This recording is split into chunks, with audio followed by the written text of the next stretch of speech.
ऐसी होती है माँ की ममता। मंगोलपुर नाम का एक छोटा सा अविकसित गांव था। गांव का विकास भी ना के बराबर था। मतलब गांव में रहने वालों लोगों का विकास नहीं हुआ था।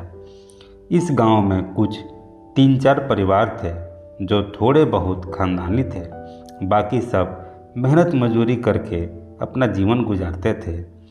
इस गांव में रीना नाम की एक विधवा औरत रहती थी। रहने के लिए छोटा सा घर था। 2 बच्चे थे, शायद एक 5 साल का और दूसरा 3 साल का होगा। रीना का पति जो था वो बहुत मेहनती था। वो रीना को किसी चीज़ की कमी महसूस नहीं होने देता था या कैसे भी हालातों में साथ नहीं छोड़ता था। कैसी भी परिस्थिति हो, दोनों साथ मिलकर सामना करते थे। पर कौन जाने किस पर कौन सा अनर्थ कब आ जाए। रीना के जीवन में ऐसी घटना घटी कि उसी घटना ने रीना के पति को रीना से छीन लिया। रीना के पति को गुजरने के बाद ऐसा लगने लगा कि मैं जिंदा तो हूँ पर मुझ में जान नहीं है। परिवार चलाने के लिए अब दूसरा कोई नहीं था सिवाय रीना के। इसलिए कैसे भी करके रीना ने अपने बच्चों के खातिर खुद को उस दुख से अलग किया।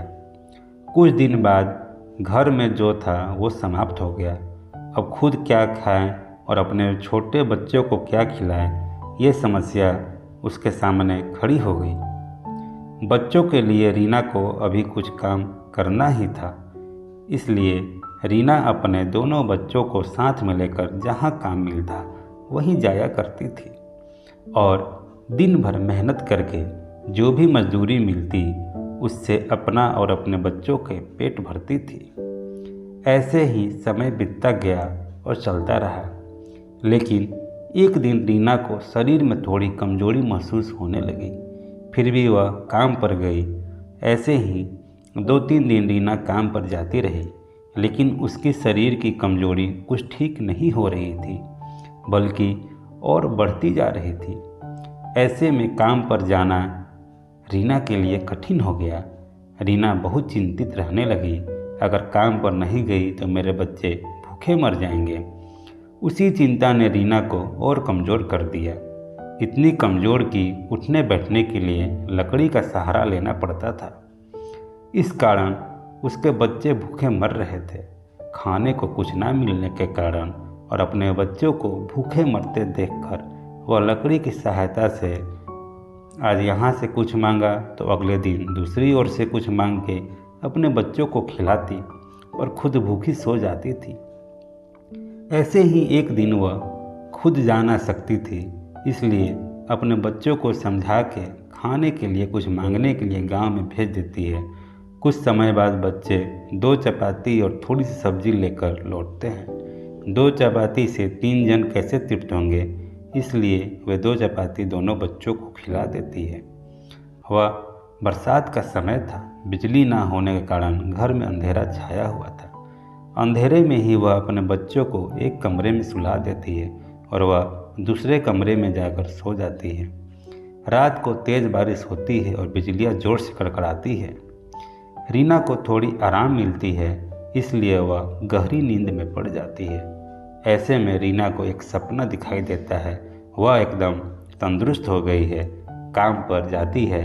वह सोचती है अपने बच्चों को काफ़ी समय से अच्छा खिलाया नहीं, इसलिए वह अपने बच्चों के लिए स्वादिष्ट खाना बनाती है। बाद में अपने बच्चों को वह साथ में बैठकर खाना खाकर सो जाते हैं।